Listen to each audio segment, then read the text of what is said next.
Hi everyone, it is BJ, also known as the Tuminator, and I know it's been months since I last posted, and as you can see I have a helper here today. This is one of my dogs, Merlin. Look at those beautiful blue eyes. And he's an interesting mix, and he's I would say a small dog, not as tiny as my other dog, one of my other dogs. Yeah, he weighs about 14 or 15 pounds. So he wanted to sit on my lap as I did this, so it's fine with me. So long time since I last posted, and first of all, I have two big thank yous. One is to a person that I've never met, but we both commented on a Facebook page dealing with illness and whatnot, and then we exchanged a bit of information, and this person ended up making a donation to my website, the my You Caring fundraising website. So very kind, like the kindness of strangers. It's amazing. And then another huge thank you to a friend and former colleague who wishes to remain anonymous, and that is fine, who made a very generous donation. And I phoned this person and thanked them personally and everything as well, contacted everyone that I could who has donated as well. But and those two donations came at like an excellent time, because it was in between the time of when my the long-term disability was cut off and when my income support payments started. So there was a month or 6 weeks there where I had no income. And so those two donations made a huge difference. So thank you very much to those two really great and special people. Let's see, what else did I want to talk about? I've got a little list as usual, because heaven knows I can't remember these days. So you remember I've often spoken about having a knee issue with my right knee. Does somebody want down? Do you want down? Are you going to stay here? What are you going to do? Are you helping? You're such a good helper. Yes. He's too adorable for words. Aww. He's such a good little guy. They all are. Anyway, back to my knee issues. I remember it started really bugging me last August. And in September for a few days, it got really bad. And then it kind of let up a bit. And just this past couple weeks, on Christmas Day, a friend and I were out for dinner, and when I was getting out of their car, I don't know if I put too much weight on it, or I don't know, it seemed to start hurting from that moment on. And by hurting, I mean I could barely walk. I was throughout the dinner and whatnot, it was bad, but it was manageable. But I'd taken some pain meds and had some wine, so that kind of took the edge off. And then the next day I was invited to another friend's place just to get together for a little late Christmas celebration. And I was in tears by the time I drove to her house. And it's not far, it's about a 20-minute drive, but the act of getting into my car, the act of bending my leg for the gas and the brake was excruciating. It was pretty awful. Like, I'd never had that kind of pain, probably not since my first bunch of surgeries, when you wake up and you're at about a 9 until the morphine drip kicks in. So this was horrible. And the next day, horrible again. The day after, once the holiday, Christmas, Boxing Day was over, I was able to drag myself to a walk-in clinic where I also knew they had diagnostic imaging in that particular mall. And so I went there, and I'm just looking at one of my other guys. Hey Dexter, what are you doing? Everybody wants to help with this video today. Well, that's good. I'm going to let this little guy down. Hop down, sweetie. There we go. Did you want to come over, Dexter? Yeah. Oh my goodness. Oh my goodness. And here's my big helper, all 5 pounds of him. So I did go and just briefly visited with the on-call doctor there at a walk-in clinic. This is Dexter. He's too sweet for words. Yeah. And anyway, and then he did write a requisition for x-rays, which is what I wanted, and I just limped down the hallway to the imaging center, got x-rays done, had them also send copies of the radiologist's report from that to my family doctor, whom I just saw last week in my usual 2 to 3 week routine visits that I have with her for my cancer follow-up and things like that. So anyway, what turns out to be happening, did you want down too? Did you want down? Oh, kisses, yes. Did you want down? You don't know what you want. But what has happened, there's an old fracture of the kneecap. Sweetie, there you go. And I believe that may have happened about a month before my first round of surgeries, when I tripped and fell down about 4 stairs at my place while I was doing laundry. And at that time I believed I had broken my left large big toe, and I knew I had really hurt my right knee, but I didn't know to what extent, and I did not seek medical help at that time. So yeah, so there's an old fracture of that kneecap, and it's actually got a dent in it, the kneecap. There's water on the knee, and all around the knee, the ligaments, the joint, ligaments and all the tissue around it and everything is got lots of arthritis in it, and everything is degenerating, which means it's not going to get better. So I'm not sure, what I can do. I mean, I take it easy, I rest it. For about a week I didn't drive. I just, any walking I did was within my house with the help of a cane that a friend lent me. So for a week I didn't do anything. Yesterday was the first day I tried driving, and I was just super, super careful to get in and out of my car. And, it was painful, but the normal kind of pain. It wasn't that excruciating pain where you just want somebody to either shoot you or give you a whole bunch of morphine or something. Oh, somebody wants up again. Oh my goodness. Oh my goodness. There you go. Dexter's going to continue to help. Aren't you, sweetheart? I know. Yeah. So that whole area is not in good shape, and it's not going to get any better. So, my doctor gave me a prescription for a compound gel, just to put on the knee in that area, rub it in a couple times a day, just to help with the pain. And of course I have painkillers here if I need them. But of course I'm trying to slow down on the T4s, and my doctor has prescribed Lyrica to kind of boost the T4 so that I don't have to take as many. And thus far it's been working. Instead of taking 4 T4s a day, I'm down to 3. Except on those couple days with that excruciating knee pain, I was icing it. I was taking like 2 T4s at a time just to try and take the edge off of it. I never want to experience that again. So going out in my car yesterday, I was a little worried because I didn't know how it would feel. But thankfully it wasn't as bad as I had worried it would be. And today I also drove about, not far, not long, to pick up my prescriptions. So I think if I rest it, and I'm super careful getting in and out of cars, because I have a car, I don't have an SUV. So it's lower to the ground, right? So it's hard on the knees. So that's been the latest thing. And I have to say, 24, 48 hours before I went to see my doctor to get the results, I was worried that the cancer could have spread to the bone area. And so I was looking up a little bit of symptoms of secondary cancer that moves to the bone. And of course the big symptom was pain. And I'm like, okay, yeah, I have lots of that.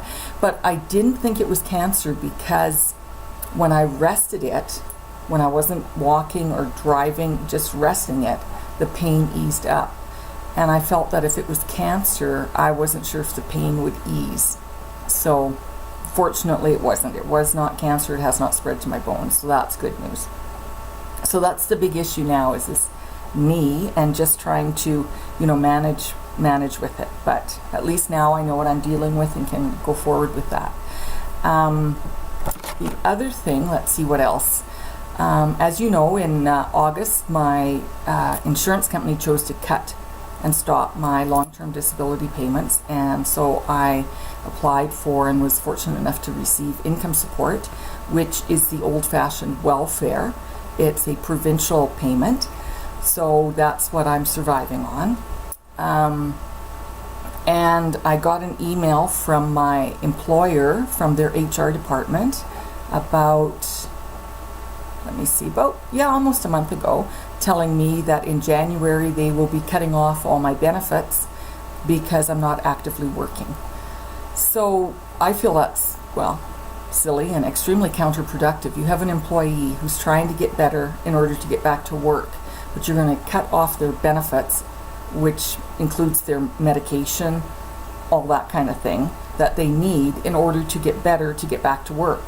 So if they can't afford the medication, then they can't get it, and they certainly won't be able to return to work sooner. So it's just ridiculous. I mean, yeah, I was pretty disgusted with that. Fortunately, income support, I believe, will cover 100% of my medications, so that's good.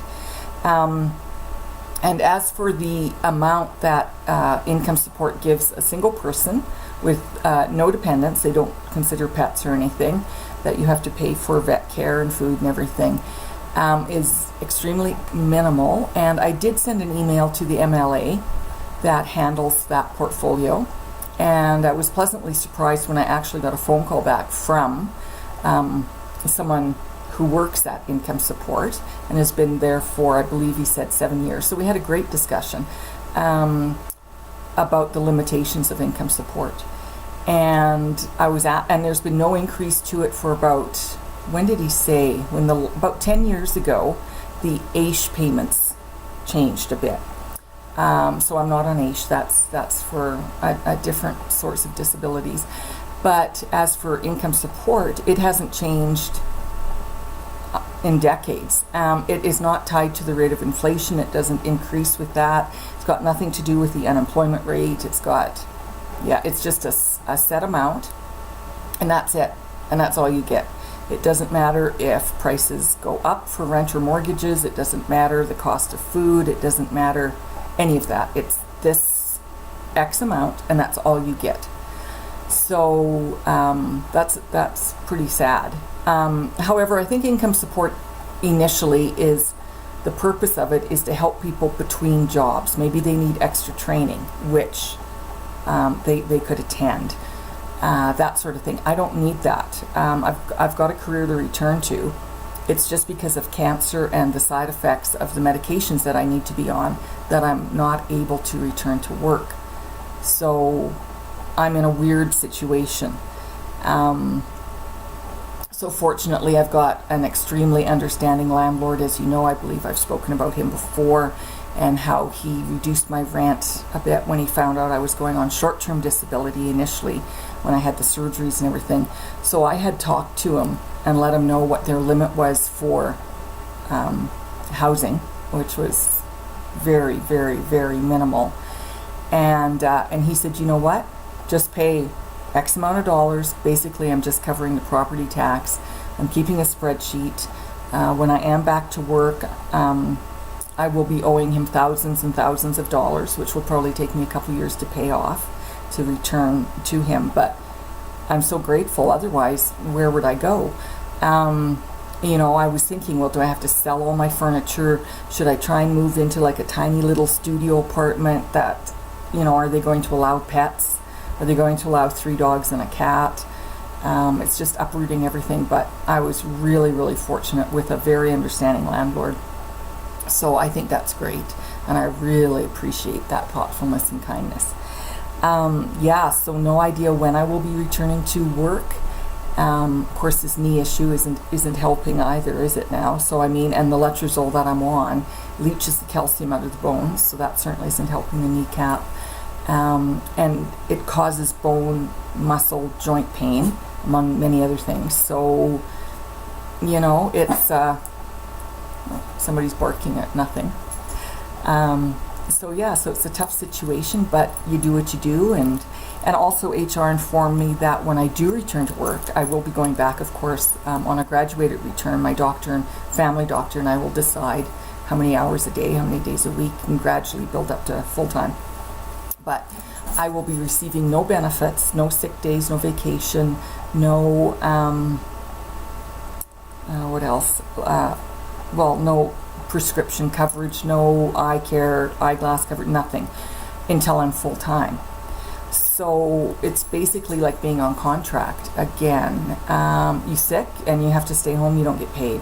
And I get paid an hourly rate, and that's it until I'm full time. So that's a little discouraging too. So once I'm returning to work on a graduated return level, I will have to pay for all my own meds, which is quite a bit every month, and until I'm full time. So again, it's just another financial, mental, and emotional worry that you're stuck with.